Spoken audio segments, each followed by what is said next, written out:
Welcome to the Lancashire Lad podcast. This week's episode is sponsored by Daniel Merrigan Construction. So are you ready to go, mate? Yeah. Shall we knuckle down? Okay, welcome to the Lancashire Lad podcast. This is episode 4, and this is with the fantastic Tony Lewis, who you may well know as a tribute to Robbie Williams. Tony, how the devil are you? Good, but I look a bit fucking flustered, don't I? Well, I can be quite an intimidating questionnaire, you know what I mean? It can be... No, do you know the real reason is I had a shower. All right, fair I'll have a shave, and I cut my own hair. And then, I come down, and then my missus went, "Can you just fit this window blind in the office?" So just here. So I've just been fitting the window blind. Look. Yeah. Oh, fair enough. So, you know what I mean? So just never off duty. You just always doing something. I think you're the first man I've seen ever lift a drill up in the last couple of years and not try and do the robot with it. Zzz, zzz. You missed an opportunity there, mate. You missed an opportunity. When you're being whipped into using a drill every single day, and you just kind of pick it up and put it down as quick as you can. Ah, fantastic, mate. Well, it's good to see you. I've not seen you for a while since you last worked in Lancashire. Well, with me, should I say, in Lancashire and stuff. Yeah. You know, I've known you about 4 years now, and yeah, you're one of them people that are forces of nature. That's how that's how I categorize you. You know, what you write on social media, I always look at and go, yeah, you know. And I like the way you go about yourself and stuff, and how you go about life in general with your kids and your family. It's good. Like I said, you go under the bracket for me of a force of nature. So force of nature. Yeah, force of nature. Like nobody can stop it, but sometimes it's fucking annoying. Well, mate, it could be worse. That's 2 swears in. We're only 2 minutes in. Yeah, fair one. It could be worse, mate. You could be me. I'm not a force of nature, and I'm annoying anyway. So just be thankful. So let's just dive straight in, shall we? Robbie Williams. Yeah, who's he? Who's he? What happened then? So I take it. I mean, where did it start? What happened? Who pushed you into it? Was it you? Did something happen that's met? Oh, Christ, I can do this. Tell me how it all began. Pissed in a bar in Blackpool. As you do. No, I mean, the thing is that there's obviously an apparent similarity. Now, just a little bit. No, I still don't see. I don't see it. I'm like, him.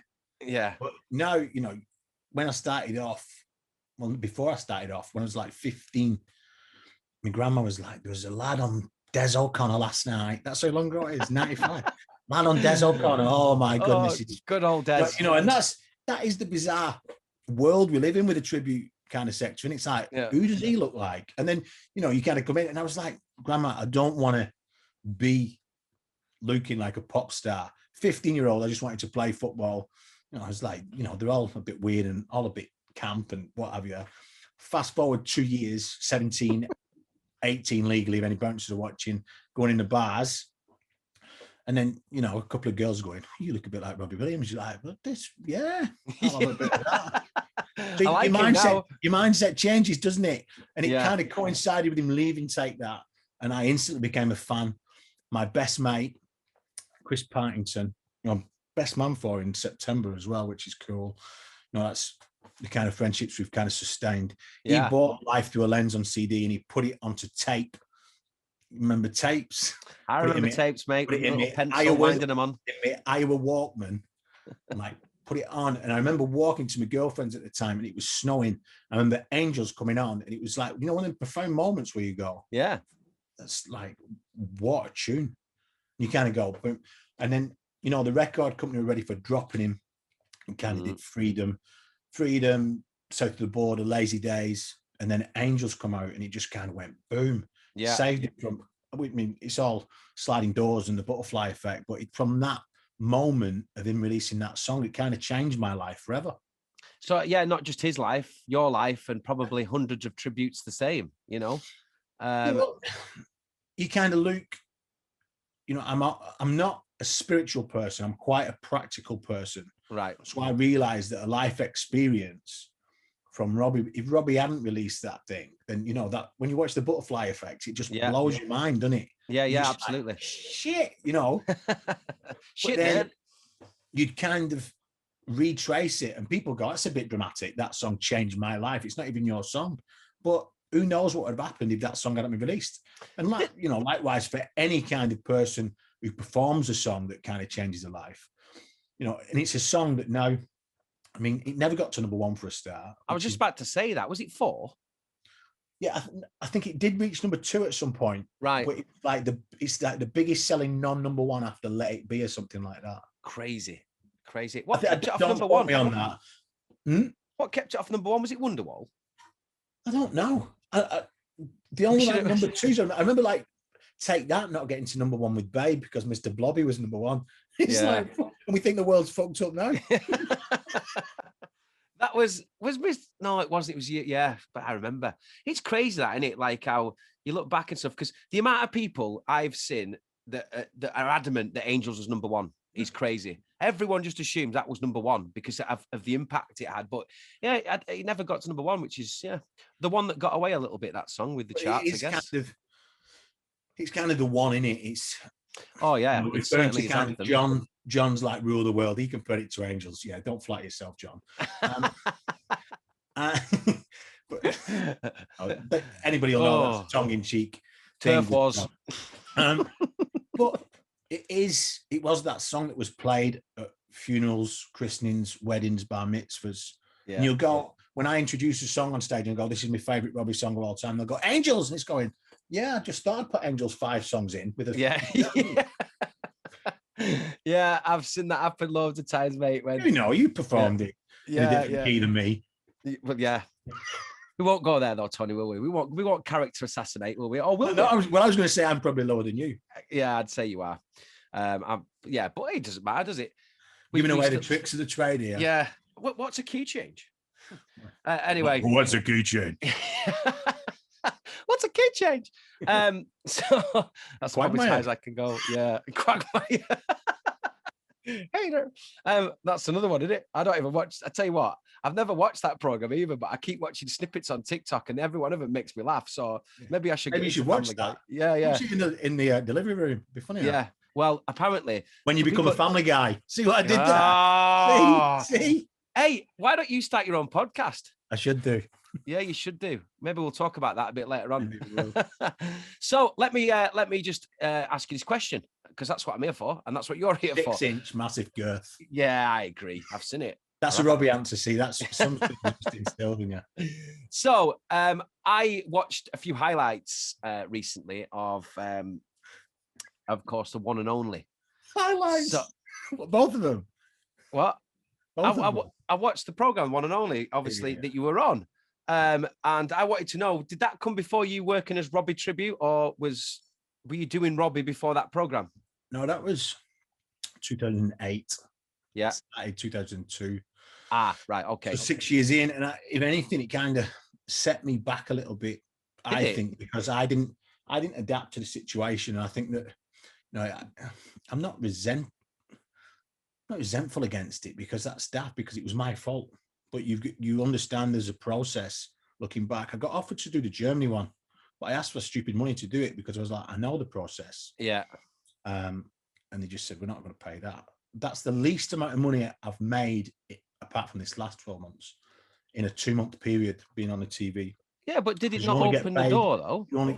It did for certain bits, and it opened the door to the biggest thing in my life that became my family, because the missus was a dancer on her at the time. And we didn't start a romance there. Got to say that for legal reasons if any extras are watching. You definitely didn't kiss. No. And then, so I just see it as I didn't get the 3-month contract in Vegas. I got to the final. And when you look at it and the things that went on, Graham Norton was amazing. The other contestants were amazing. The crew were amazing. David and Cary Grant, fantastic. Loved the opportunity. Loved the experience. It was quite apt for this, with it being a Lancashire lad. Going doing 8 weeks down in London, living in a London hotel room is very different to having 8 weeks in Manchester when you've got your mates on standby and stuff like that. And it was quite a profound experience, really. Like, looking back, and I don't feel it was like really me, but I think that's obviously a long time before wife and kids, and it was just a totally different experience. But listen, it'll be full of puns this, but no regrets.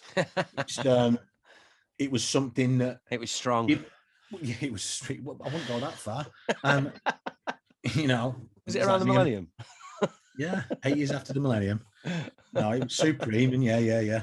No, but I come out of it a better man. Bloody. Yeah. How did it feel? Anyway, yeah, I don't know. We'll leave it there. Yeah. It's like me and my monkey with me and you. Yeah. I mean, it was just. Come on, let me entertain you. Come on. It was an experience, and I'm glad I did it. Yeah. Anything TV wise since, I'm very wary about. Oh shit! I think I dropped my wine. Yeah. Nearly. I'm kind of let it that. I'm very wary about, but I think it's good to be part of a process that very few people are part of. You know, whether you're a Big Brother contestant. Yeah. My regret about TV is I applied for Shipwrecked. Do you remember Shipwrecked? Yeah, I do. Yeah. I'm just saying about being away from Manchester for 8 weeks, but imagine going to a desert island. But I mean, a different scenario. I'm quite practical. Yeah. Could have fit loads of blinds over there from the trees. Absolutely. And I applied and they knocked me back. And then the year after, I got offered to go on Shipwrecked. And I couldn't do it because I committed to a summer season at Blackpool. And that's like my only regret about TV, that I never did that. Well, you never know. It might make a comeback in the next couple of years. Who knows? You never know, mate. You never know. Just a quick question. One of my personal wishes has always been, like, one of my little private dreams is I always visualized wanting to be on the Graham Norton show. I don't know. I see it as like a symbol of you've made it if you get on that show. So you worked with him. So I want to know what he's like. What's Graham Norton like? Graham was great. Just very, very open and honest. I think that's him as a person. The genius about Graham with the Graham Norton show, which I've not been lucky enough to be on, is that, and I think that me and you, with any pod journey that we're kind of going to embark on, is that he lets his guests do the interview. Yeah. He sets them up, and then between them, they kind of chat. It's a lot easier in real life than via Zoom and via virtual video. Mm-hmm. But it's a real talent to like take the reins amongst, you know, and let's not bullshit, A-list personality who've got ego and vengeance and, you know, kind of resentment towards each other in show business sometimes. I mean, but he glues it all. He's the glue. Yeah, I think that that's a real talent and something underestimated. I think that Jonathan Ross is a bit like that as well. Yeah. And then I saw the Jonathan Ross at Christmas with Robbie, and I thought that Robbie dominated the interview. Yeah. And I thought a little bit, I mean, it's different now that you're all sat, the 2 meters thing. It's more like a quiz show rather than a chat show because you can't interact. You know, if you've just got that little, just scratch on the head or what have you. You know, so I mean, but Graham was fantastic. He wrote a book, and the guy, Ed, who went out as Elton John in the competition, me and him had a bet. The guy who went through to the semis or the final had to ask Graham Norton about a masturbation story in his book. And so it was actually before the final. And the story is that he had a pen friend, a French pen friend as a kid, who taught him how to masturbate. Right? Right, fair enough. This is public knowledge because it's in his book. Yeah, okay. And basically, he kind of chopped his sausage. So I had to ask him about this because that was part of the bet. You know, yeah.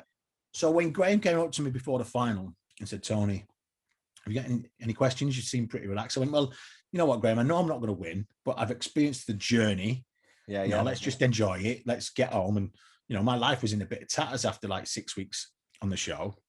So I said, "But I've got to ask you a question." I said, "Yeah." I said, what was the French pen friend and the wanking all about?" And he was like, "Tony," said, "I just didn't know how to wank." So you know what? That'll do for me. She's enough.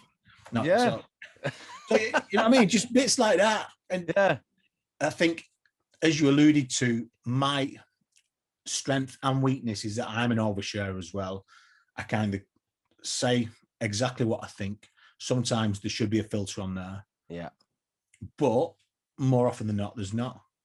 So it's just, you know, it makes sometimes a great interview or a great fight. You know what I mean? It gets you into shit, but also I think I'd like to think there's people I associate, you know, firsthand, if you've done something, I've gone, shouldn't have done that, mate. Then I'll be the first, whether you want to know it or not. Yeah.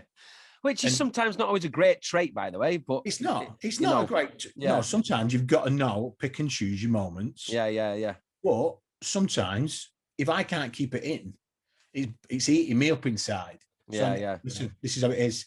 And no, I get what you're funny, but yeah, you know, that kind of, listen, don't take offense. Well, you're going to be offended if I'm warning you, right? Don't take offense. You're going to be offended, aren't you? Yeah, I agree, mate. Like sometimes people will say to me, or I'll hear the word, like I say how it is. And I'm like, am I supposed to think that as a good quality? Because just because you say how it is doesn't mean you're right, or doesn't mean that you are in any way, shape, or form respectful or anything like that, just because you say how it is. In fact, sometimes I think when people say that, I think that's your lack of ability to be able to explain something in a decent way. But I'm not saying that's you. I'm just saying the thing is, and me and my missus had a bit of a ding dong about it last week, is that I always have substance to the argument. I will have evidence. I will have facts.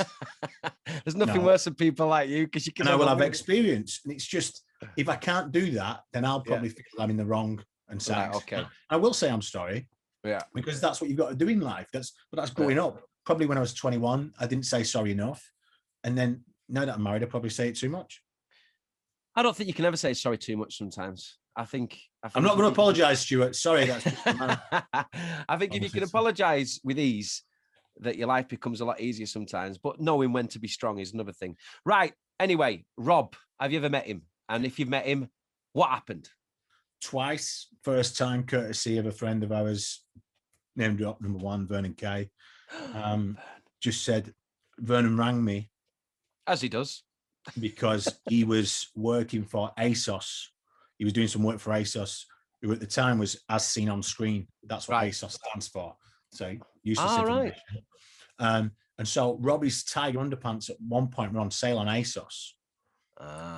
So he said, I'm looking for these pants, Tony, but in the meantime, I'm doing Robbie next week. Do you want to come down? So I was like, well, yeah. But I was working that night in Blackpool. So it was for T4. So I got a car down there that I arranged with a friend. I did a gig for them. They provided a car for me to take me to London and back, because it's a long slog in a day and then going to work. Got down there, asked June Sarpong where the toilets were in the T4 building that, as you look over it, is designed on a cock and balls. Right. See? And there's a theme to this interview, isn't there? There's a theme. Yeah. And then went and had a wee. And as I went and had a wee, I walked past a guy with a vest and jeans on in a doorway, limbering up, just kind of, you know, when you kind of just rock stretching. Yeah. Full of tattoos. And I was like, all right, mate. He was like, all right, mate. And then I went and got my little Robbie out. And I was like, wow, that was Robbie Williams. And he just like came back and he was chatting to Vern. So I didn't want to interrupt, because you did. That's knowing when not to say something and make yourself look like a cock. So stood off, and then David, his manager, I could see him kind of, who's this geezer?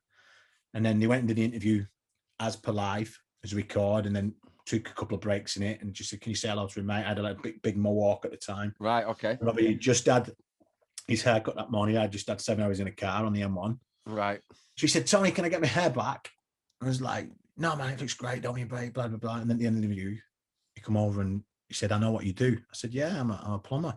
He said, no, Vern's just said you do me. I said, yeah.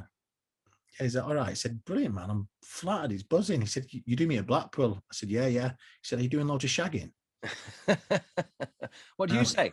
I said, well, I'm a respectful young man who would not. No, I said, you know, what would you say to that? Because you kind of go, if you go, no, you're a rotter. He'd go, well, why not? If you go, yeah, he'd be, you know, you're kind of making yourself a bit of a prick, which I don't need any help with. And then he said, I asked him to sign a book for my mum, whose 50th it was. Just talked about shagging, and then you asked him to sign a book for your mum. Yeah, funny enough, good link.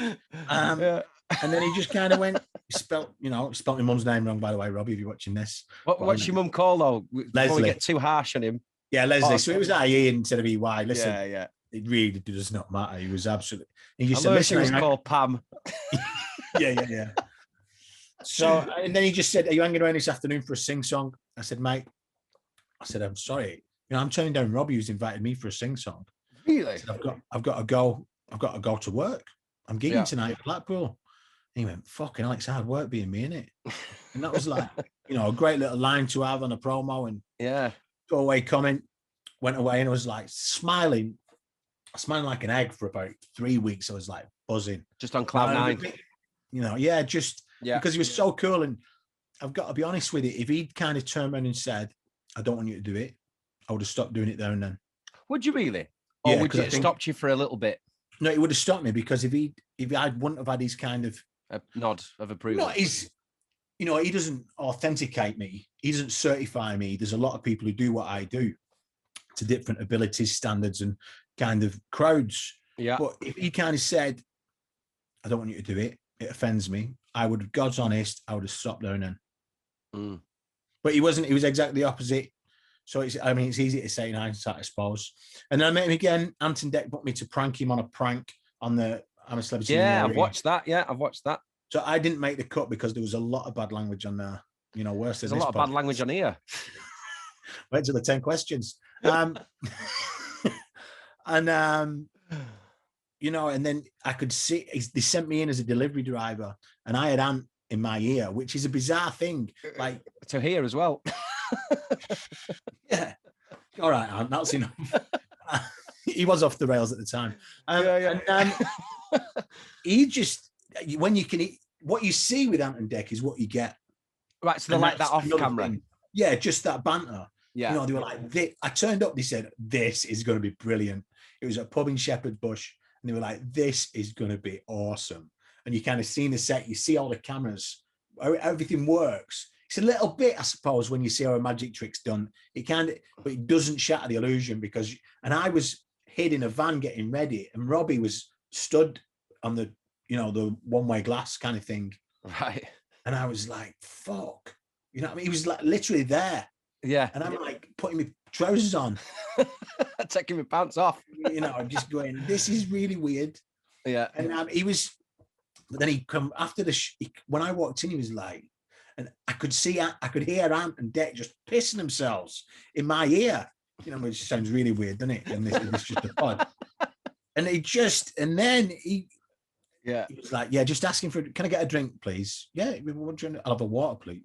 And Robbie Williams is bringing you a water, like, neck the water or do whatever, And I could see Ida, Robbie, and the guy who they're pranking going, what on earth is going on here? And then they kind of go off and he high fives, and like there's a really weird high five as everybody goes out of the room, into the pub, into the back. And then you can obviously still hear the edit going through because you're still live in your ear. Yeah. And then as soon as Ant and Deck pop out of the van, and then Robbie goes, where's he gone? Where's he gone? Where's he gone? And he went, I know you, right? I know you. You do me. You do me. You do me. Yeah. And he went, and then he just kind of went the most surreal thing. He said, how am I doing? I went, are you doing? Just like, he said, yeah, have you bought the new album, the Heavy Entertainment Show? Yeah. What do you think of the new album? So he wanted the feedback. Yeah. And it was like, he wanted my acknowledgement. It was just like, wow. What? Yeah, that's cool. So he wanted a couple more. Once the surprise is gone, that element's kind of gone on the show, as you know. Yeah. And then when we were out, and he said, I went outside and he was having a cigarette. And I think it was like the 19th of December, something like that. And he was, he said, I can still smell you in there. I was like, all right, mate, it's been a long day. He said, no, he said, you're wearing Tom Ford, aren't you? I said, yeah. He said, what is it? I said, who'd what? He went, told you. And he's going, I told you it was Tom Ford. He said, have you tried tobacco vanilla? I said, no. He said, try it. And now we were like them fist pumping to like the aftershaves and just like, what is going on here? Yeah. Surreal. But yeah, again, come away, got on the train, went and did a gig in Bradford. And I was like, what? Is that like a downer or not? Like, so, because I can imagine you're there, you're with Robbie Williams, you could probably actually outstay your welcome a little bit and probably stay and hang around him a bit longer, or Ida and the rest of them. But in the back of your head, you've got to go to Bradford. Now, I know it's work, I know you're going to do a gig, but the further away from him you go, did you feel deflated? Well, what am I going to do? I'm not going to become his best mate, am I? No, I'm just asking how it felt. I'm not asking what you should have done. I'm not going like that. I'm going like that because I'm buzzing about that experience. Right, okay, so the exact opposite. Right, cool. Just problem. Like how we kind of speak, how kind of you going about my statuses and stuff like that. I really try and pull positives from everything. Yeah, I like your statuses. Because if I don't, I'm the worst for beating myself up. Yeah. So it's just like pulling the positives from whatever I can at the moment, because it's been such a, excuse me, like a shit show. Yeah. This last one for everybody. And that's why I kind of empathize with everybody. And I put like a Tony slant on it by saying, well, all you Robbies out there, all you entertainers, you wanted my diary. No, we've got the same diary. Yeah. You know what I mean? Yeah. It's like, be careful what you wish for. Like the dog over the bone in the pond and thinks that's a bigger bone and let's go. You know, that kind of thing. I forgot that. I learned that in school. That's the last time I saw that. That's in school. Yeah. And so I hand on heart now, even when we go back mid-May, mid-June, whenever it may be. Yeah. First and foremost, it's vital that we all get there together. You know, we've lost too many people, but, and I know you don't want to speak about this, when we go back, everybody needs to help each other out. If you get offered a gig and you can't do a gig, you go, pass it on. I can't do this gig. Can you do this gig? Yeah. You know, instead of thinking, if I am this gig over, I'm not going to get this gig back, or they might take me. You know, I think it's quite sad, really, because I think it's going to be really dog eat dog. And I'm trying to be the other. I'm trying to be the other way. It was, but I think it's going to be even worse. And I'm trying to look on the flip and kind of go, you know what? I've survived for 12 months without any work. So what? If they want to undercut me on a gig, you go and get it. You can have it. If that means that much to you. Yeah. And I understand, you know, there's a big survival element about going getting money to feed your family. But most of it's about ego anyway, the show business. It's like being a football fan. You know, me and you have banter. I mean, it's brilliant because you're such an expert on horse racing, football, American football, golf. Darts, all sports. Yeah, but you love sport. But, you know, we have the pattern. That's my point. But when United beat Liverpool or vice versa, it means more for the simple reason you have the bragging rights and you have the ego. The 3 points or the qualification for the next round is exactly the same. If you just sum things up, and you will realize now, this next couple of weeks, when you have a life-changing event happen. Wow, what's happening? What? What's happening? You'll be back in the pubs. You will realize, you'll go, I let that worry me. And I got et up about that. And I said, I hated that. And I resented that. I posted what I heard Carrie Fisher put. And like, resentment is like drinking a glass of poison and waiting for the other person to die. You know what I mean? It's just, it stays with you. So profound. It's just like, if you let go of that, and like I was referred to before about apologizing, if you let go of that anger, and let go of that kind of hatred, man, you just go boom. Yeah, no, I agree. And then I you agree, let 100% in the positive vibes, and you know, and it kind of, listen, I'm trying to make it sound like I'm happy. Listen, I have bad days, I have bad weeks, and I have bad gigs, but on the whole, it's just, listen, the positives totally outweigh the negatives in every choice I do in my life, whether it's kind of gigging, right? Okay, well, that means that I'm going to be away from home for at points 9.5 weeks if I'm touring Australia, say. But do I not want to tour Australia? Well, of course I do. You know what I mean? What do you do? You've got to kind of have balance. You know, balance is the key to it all, innit? Yeah, no, absolutely. That's what I was trying to say. You get it bang on. That's why I say you always conduct yourself in a manner where you're calculated with what you write. If you're saying something, I can imagine you triple check everything, which I don't, by the way. But you well, obviously... Can I just say, as you start, if you embarked on this pod, you know, your pod model, let's call it your poddle. Yeah. You know, you've upped your game in spelling and grammar and fitness. Now, I've noticed that. Yeah. As your mate and friend, and you know, we're not best mates. We don't text each other every day saying, you know, what you're wearing. So I know I should return that text. But I've noticed that from you, and you can see that. I can see by the reaction on your face, you have changed your vocab, your grammar. Yeah. Your application to things, what you focus on. I can see that as an outsider looking in. Yeah. Well, I'm glad you can, because that, you know, I didn't do that for that reaction, but I did just for me. Yeah, just love me, please. But I think that's a great thing. Yeah. What? That I love you. Of course, man. You're only human. You're not made of wood, are you? Right, Tony. Quick fire answer. Who's the most famous person in your mobile phone? Ronan Keating. Ronan Keating. Do you know something? The older I get, the more I like Ronan Keating. I don't know why. Yeah. That's cool. Ring him. No, I'm only joking. Sound like Lee Ladd. Lee Ladd's always say, ring Ronan. Is he? Lee Ladd's your friend. Yeah. Is he a comedian? But I've got to say that when I was turning 40 last year and kind of sent out groups, you know, your WhatsApp groups have different people, don't you? I put Ronan in with like, I've not got a lot of famous friends, but like you put him in with regulars, didn't you? No, I didn't. I put him in with like the other boys, his manager, and a couple of other famous-ish friends. I can't remember being tagged in that. And he didn't like it. He was like, listen, because I don't think, you know, and I like apologize to him, because I mean that was kind of presumptuous to me, but I just thought everybody within that group would already kind of know him anyway. Another name drop, yeah, kind of a big deal. But he wasn't, yeah. But he wasn't, you know, listen, but that's on that because he's the most supportive and, you know, loving person and generous person. I owe a lot to him, really, because well, it's Cat Stevens I owe a lot to, but Father and Son was the first song I ever sung, and it was the Boys' Own version. And even to this day, when I sing it, it means so much to me because it was the first thing.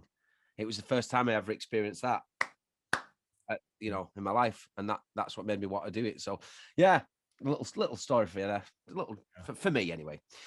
Reet, I'm not 11 a reef with you about singing at his wedding. Yeah. All right, fair enough. Yeah. Let's move on. Right, quick one. Your favourite Robbie Williams song? Come and Done. Least favourite Robbie Williams song?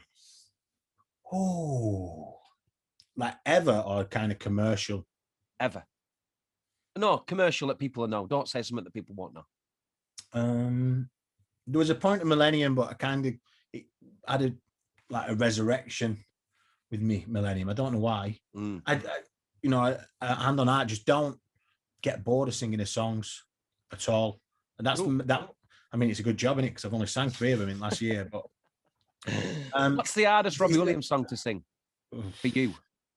The one where you go, fucking hell, this is. I don't, because as we alluded to, you can cheat a little bit, can't you? Yeah, but it's still hard to sing some. I know, but I remember going watching Robbie live, and my mate Chris was going on about before. He was with us, and he was like, "You're quite good at singing these songs, aren't you?" I was like, "Yeah, they seem a lot easier in concert and live." And then you kind of realise that even Robbie's kind of dropped it a semitone song, and you just kind of go, "Yeah, I can hit these notes." And you get in the car, but before you're in the music industry, you've not a clue, and then you kind of go, get in the car and put it on. Yeah, I hit this last night. I'm not hitting that today.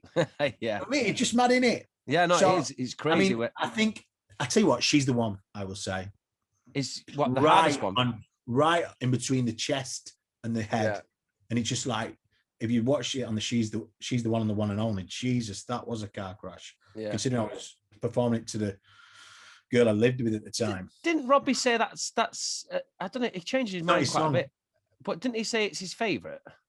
Or because it's not his song. He said "Feel" is like the song he's most proud of. Yeah, I'm fairly sure I think I went to watch him in the round at the O2 with Paul Akister, actually, because Paul hated him, and then I took him to watch him, and he left and went, "I understand now." So is that the O2? Yeah, the Indigo. And he listened to Gary Barlow, by the way. Big mistake. Gary Barlow said to do it in the round, and he did it, and I thought he looked uncomfortable the whole way through that because. You were just watching your back all the time. Yeah. Wherever he stood, he had his back to a part of the audience, and that isn't Robbie for me. Robbie needs everything in front of him, and that's when he orchestrates it all. Do you not agree? No, but I still think that he worked it. I love that kind of the waistcoat look on there as well. It just it tucks you all in. I mean, you're a bit lover of the waistcoat, aren't you? Well, yeah, I'm looking. Not anymore, though, are you, Mr. Marathon Man, Linford? Yeah. Go on. Sorry. I've seen him in various different guises, but he's always. I don't think I've ever come away and gone, that was mediocre. And I think no, me neither. I mean, listen. People go, he's a bit of an arrogant bastard, isn't he? But I'm the most self-critical person you could meet. Yeah, I don't particularly like a lot of stuff I do on stage, especially. But I've never watched anybody that works as hard as I do on stage ever. And that's because I know how difficult I find it at times. Are you on about yourself here? Yeah. I will tell you without a shadow of a doubt that in my whole 15 years in this business, when on stage, I would be hard pushed to find anyone that I see work as hard as you on stage. I've never, ever seen you once not come off in cobs of sweat. Not once. Yeah, I will tell you that myself. You work your balls off when you're on stage. Oh, that's very kind, man. Yeah. I mean, that is, because obviously I'm a big football fan. I kind of compare myself to Gary Neville. I try and be the very best. And listen, people can have the different opinions. Everybody's going to have a different favorite Robbie tribute or a favorite Robbie song or what have you. Yeah. But I've never known anybody graft like I do. And I can say that because I think that from limited experience starting off, I was a plumber. I'd only been on stage in drama at school. Just kind of felt so at home on stage, like you do. You know what I mean? That's why we work so well together, because we bounce off and we, relate, and we kind of know what the script is. And, like vocally, am I the best singer in the world? No. There's only one person who can say they're the best singer in the world, I suppose. But and it ain't me either.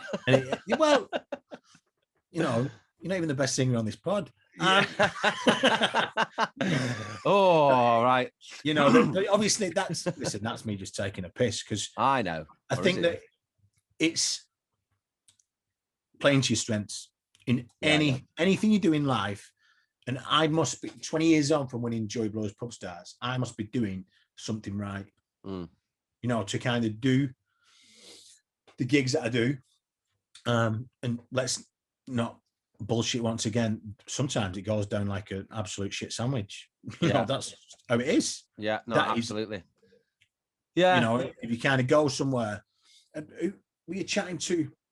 He said, what was it, John, who said what turns you on? It's like knowing you're going to have a good night. Yeah, I know that he was referring to going out, having friends, and he's going out with his missus, blah, blah, blah. Yeah.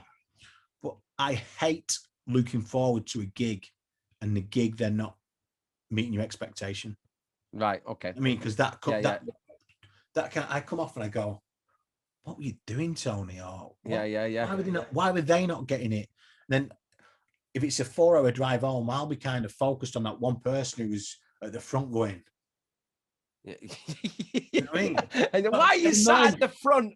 Never mind the other to the back. Yeah, never mind the other 5 who are going, this is ace. I'll just go the one person going. Yeah. I remember, sometimes I walked out on stage and I used to come out to the same intro as Robbie, that dun, dun, dun, dun, dun, dun, dun, dun, and I'm watching through the curtains, and he was on a cruise ship, watching through the curtains, and this old woman just went, devil's music.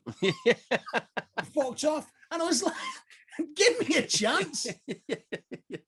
Yeah, do you know something? There's nothing worse when right, literally, because it's happened to me so many times. There's nothing worse when you're like, you're doing a sound check, maybe one speaker turned on, and people are like, and you're like, fucking hell, I've not even, that sound check is like such a low level.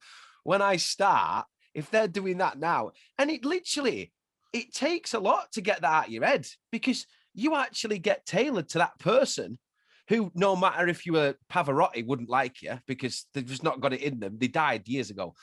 They've not got it in them but I know exactly what you mean with that. And sometimes one person in that crowd I'll drive home and I'll be like, that fucking bastard. Yeah, but I think that's a good, self-critique.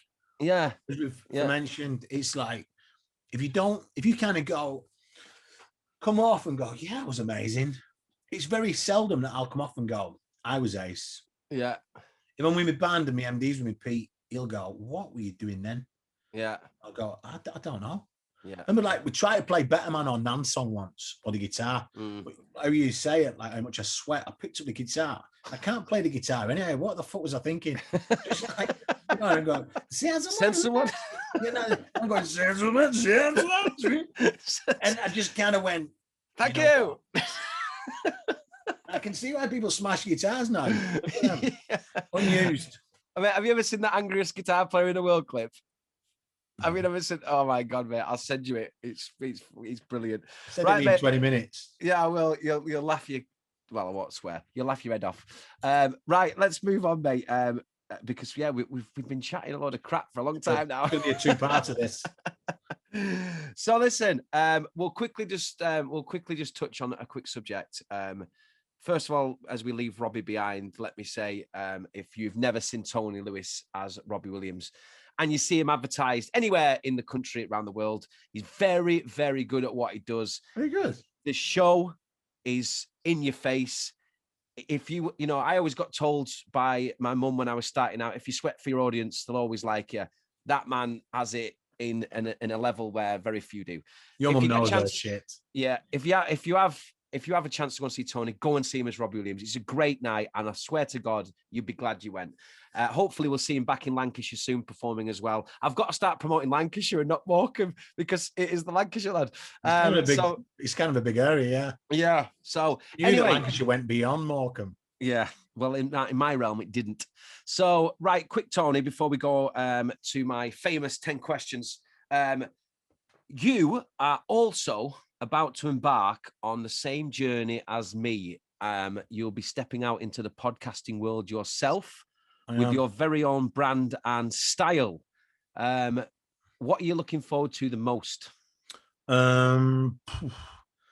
Just trying something new. I think that me and you are probably in this for different reasons. You are looking at an alternative career. Yes. Because the last 12 months has been a big reality check. And I think that's, kudos to you for kind of going, what can I do? Especially now you've got support 4 modes instead of 2. Aye. Whereas it was something that I was toying with for a long time, but I get lazy. Mm-hmm. If I only worked off stage as hard as I work on it, I'd probably be retired. Yeah. And I just thought, there's a lot of pods out there. And this is nice because I'm on here not pushing any shows, not pushing any kind of merch, not pushing any kind of agenda. The irony now being kind of pushing a pod I'm doing. But I'm going to go something called Nothing to Promote. And that's just chatting to different people.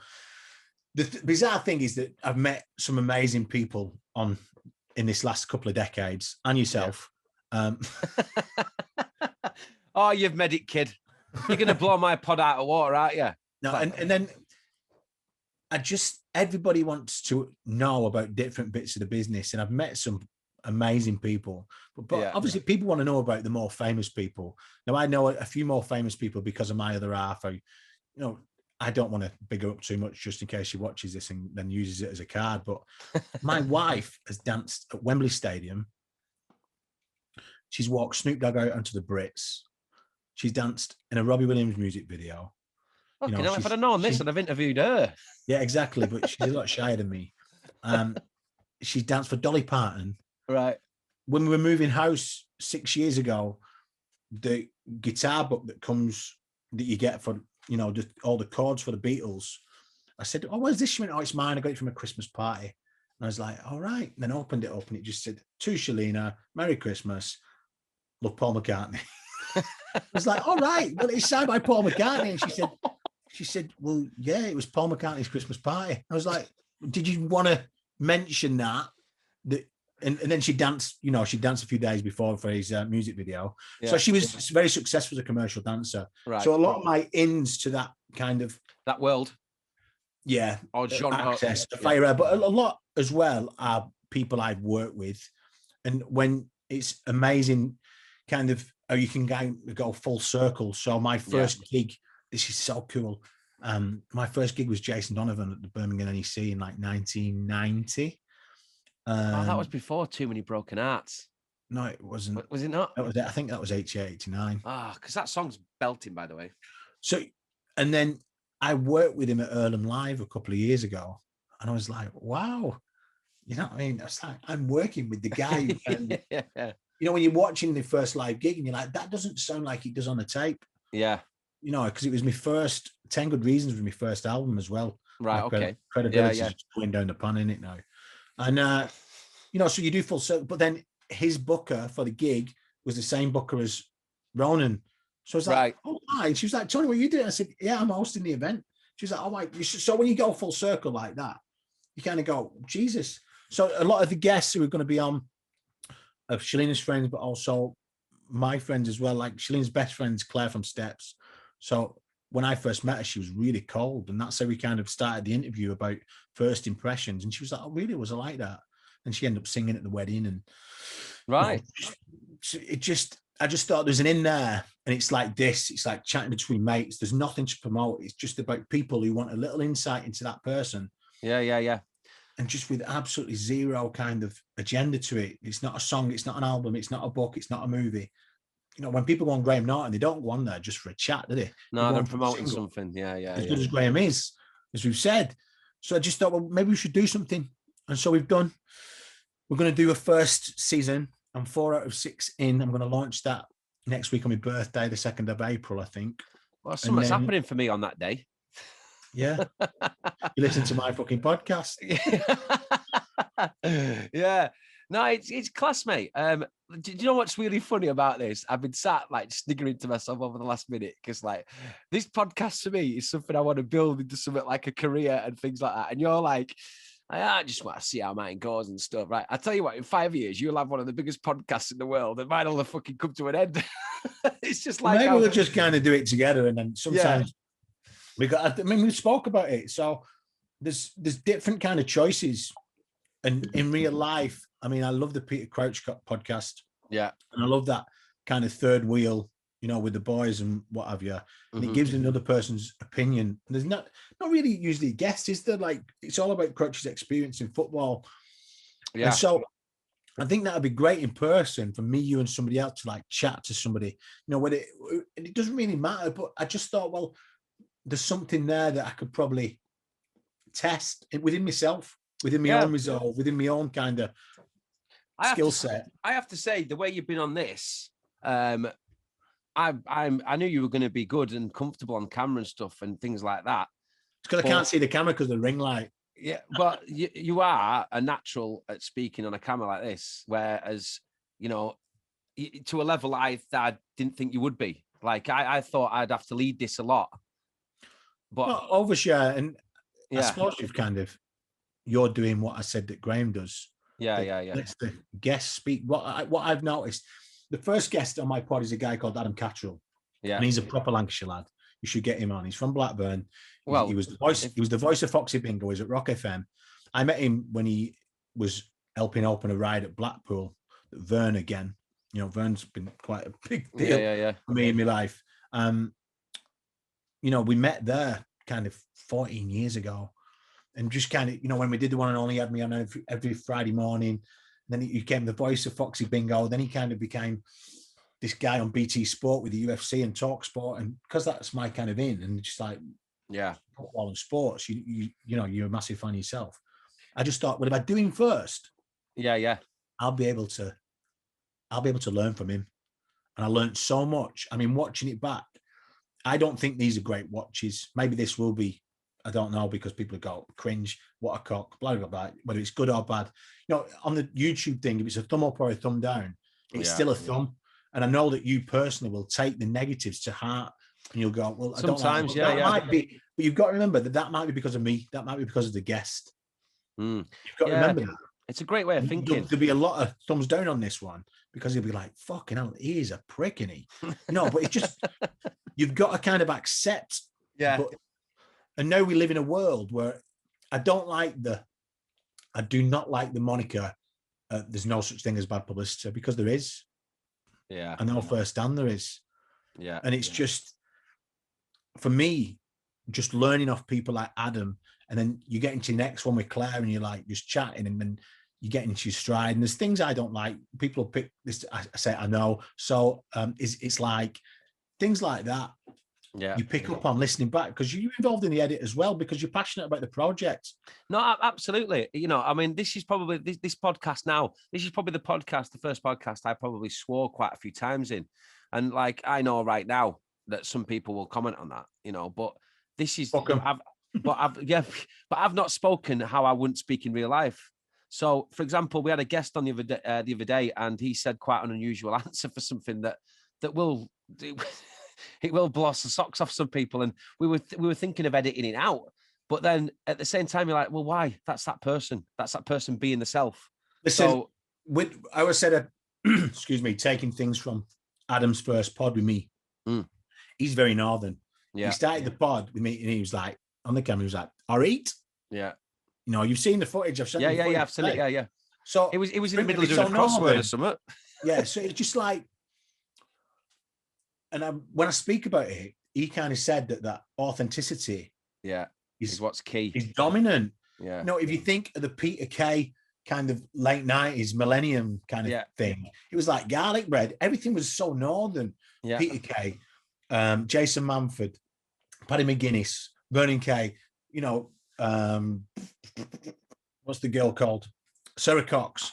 You know, quite dominant forces within the media industry. Always had a thing for Sarah Cox. Yeah, just take the first name off on the edit. It'll be all right. That. I've always but I just got that. How slow was I then? The thing is that they've stuck to the roots, and I think people buy into that. Yeah, I'd like to think that people watch this and go, Stu he just lightened up a little bit there. Yeah, maybe. And that's no disrespect to great guys in Matt and John, but it's just a fact that it's a Friday night social, this, isn't it? We're just chatting. Yeah. Just having a bit of a banter. We're chatting about shit, really. In the grand scheme of things, it doesn't even matter. Yeah. No, it doesn't matter. Yeah, no, I agree with you. I think what it is what it is with me is the first couple of episodes and even this one, I'm still trying to find out my actual style and how I want to be. And I catch myself thinking, don't think about that. Just let it just come naturally. But then you always kind of, because it's a complete new environment. I've spent so much of my life on a stage going, welcome, ladies and gentlemen, blah, blah, blah. And this is like the polar opposite because I don't want it to be like that. I just want, but anyway, to cut a long story short, I think the more time goes on, the more I'll fit into the groove where I should belong. I don't a lot of confidence in you. Yeah, I don't think I'm far off it now, to be fair. I've got some interesting people around me that know what they're talking about, and and the feedback I've got so far has been really positive. Man. I think that I spoke about this with a guy called Ricky Martin on one of my posts. Nothing to promote, and surround yourself with yes men. You see why so many short-term successes, pop, football, whatever you want to be or believe. Yeah. If you've got somebody going, yeah, this is great, you're great, do whatever you want. If you want to park your car in them double yellow lines, park your car in them double lines. You know what? If you're parking in that parent and child space, a child, then you're a prick, mate. Yeah. You know what I mean? You need somebody to go, don't park there. You're being a prick. Instead of going, it's you. You can do whatever you want. And you need people to go, don't do that because you're being a prick. No, don't get me wrong with that, by the way. The people, when I said that then, I've got people around me that I've deliberately asked to critique that's what I'm saying. Feedback. I'm saying it is in a positive way that you surround yourself with good people, not yes men. Yeah. You know, I'm taking on waste you. I'm getting really defensive. Your flat cap on. Yeah. Sorry. No, I thought you'd taken that as I'd surrounded myself with yes. I meant it the other way. Yeah, fair enough. That's cool. Right, Tony, I want to try this in a quicker fashion. Right. So I think you're the man to do it. Well, the first time you said that, is it? Yeah. So in the first couple of episodes of this podcast, as always, I pay tribute to the late James Lipton from inside the Actors Studio, where I test my guests. Was that Ice-T's real name? Yeah, something like that, mate. Where I test them with the Bernard Pivot questions. So, Tony, they're going to come thick. They're going to come fast. This is full of innuendos. They're going to come thick. They're going to come fast. Here we go, my friend. So, question number one: what is your favourite word? Plethora. I don't even know what that means. Brilliant. Question number two: what is your least favourite word? Hate. Good, and even though you've got it tattooed on your hand. No, that's what you're going to be. Oh, I thought you had love and hat. No, I thought you were missing a finger. MML, RL. Oh, fair enough, mate. So what turns you on? Kindness, manners, and great tits. Hey, Gemma. No. Question number four. What turns you off? Rudeness. People who don't thank you when you've let them out in the traffic. Yeah, agree with that one. What sound do you love? My kids playing together in the garden. Just in the garden? Oh, in the house, as long as he's not in the bed, really. Oh, fair enough. What sound do you hate? Ooh, time, please. Yeah, I agree with you. Oh, I didn't put my phone on silent. What a schoolboy error. What is your favourite curse word? Cunt. Oh, Tony. You've become the first person to say the word that my mum will go. I listened to this one, and it was like, well, you know what? The best thing about that word, I know this should be quickfire, is the fact that over here we're so offended by it, and you can use it. You can use one word to offend everybody as much as you want. It's a word I'd never use on stage. Let's get that right. Right, okay. But if you go down to Australia, everybody is one of them, and they're buzzing with it. My mum's going to be like chucking a milk at the screen at the moment. Yeah. My mum was like, why did you not tell him not to say it? But it is, because I think Matt said that it's a term of endearment down under, which is quite, ironic. But I just think that it's straight to the point. And no, you know what? Apart from the quick fire thing, no, language is such. If you go abroad, there's no radio edits on the songs. Come Undone still has the swear words in. Yeah. Because and if they're not offended by the music there, then why are we offended by the music here in the language that we speak? Yeah. Well, because we're ultra PC, aren't we? And we're stupid. Oh, yeah. Simple as that. What profession other than your own would you like to attempt? I would have liked to have been a writer. Of what? Chef. Maybe a food writer. That would be too, wouldn't it? Food critique. Fair enough. I didn't expect that. What profession? What did you think I'd say? I thought you'd say something like a ferret tickler or a pit pony or something along them lines. A pit pony? Because it's Lancashire, lad. A coal man. I wish I was a coal man. Right? And I wish I had a son who became a belly dancer. Tony Lewis, the ferret tickler, coming to you soon. Okay, what profession would you not like to participate in? Ooh. Policeman. Yeah, I can imagine, especially in this day and age, having a camera thrown in your face every day and questioned on what. Because and what I think that a person's moral obligation and their legal obligation are two totally different things. Mm-hmm. And my hat goes out to the policeman at the moment, and I support all my mates who try and do good out there. So fair play, mate. I agree with you, but we won't get into that because I could talk for hours on that because it boils. Then you bring up my criminal record. Go on. Yeah. And finally, if heaven exists, what would you like to hear God say when you arrived at the pearly gates? Fucking hell, don't you like Robbie Williams? Yes. No, I don't actually, because I'd just go, piss off, God, will you? Yeah. Oh, well. Maybe if he'd said, see, I do exist, maybe that'd be better. Yeah, fair enough. Well, I like I said, I like those questions, by the way. I think that's like a real good point of the pod. Do you? Well, yeah. Well, the thing is, like I said, I've watched it a few times on the Actors Studio and it used to intrigue me. So anyway, Tony Lewis, we have been chatting for well over an hour. Thank you so much. I think so. It's close to it. It's super. Thank you. Yeah, it could be. Yeah, no, it will be. Not could, will be. So listen, thank you so much for joining me in my infant stage of the podcast journey. I think the world of you. I've got a lot of respect for you. And I can comfortably say I know you feel the same about me, which is always nice to feel that way about someone. Because I'm honest with you, mate. So that's why you know. I wish you all the best with your podcast. Look at my body language there. My body language, what he's saying. The body language expert be going, he doesn't mean that. I do mean that, mate. I'm like open and like sort of I don't know how to do that. Like a virtual wrapping up, and I'm like a bit gutted it's wrapping up. That's why it is body language. I'm like leaning for a hug, and you're like, listen, I wish you all the very best, my friend. Thank you very much. As to my listeners, thank you for supporting the journey so far. Never in a million years did I think it was going to be so hard of acquiring subscribers. So if you could find it in your evil and quiet hearts to maybe just sign into YouTube and subscribe to my channel, I would be very, very grateful. I know it's a long process. I subscribe, and I know that not everybody's going to be this good. Yeah, exactly. So thank you very much, Tony. I'll see you soon and take care, my friend. Mate, good luck with it. Lots of love, dude. And massive luck to you and Jem next week. Can't wait, man. Yeah, 6 days and I'll be a daddy of twins. Amazing. Crazy. For the second, just like the dad. The thing is, mate, my big brother's birthday's on the 2nd of April. So I've got two. We've got one each. Yeah. I reckon you're going to be good at the old podcast game, mate. So anyway, you take care. See you soon.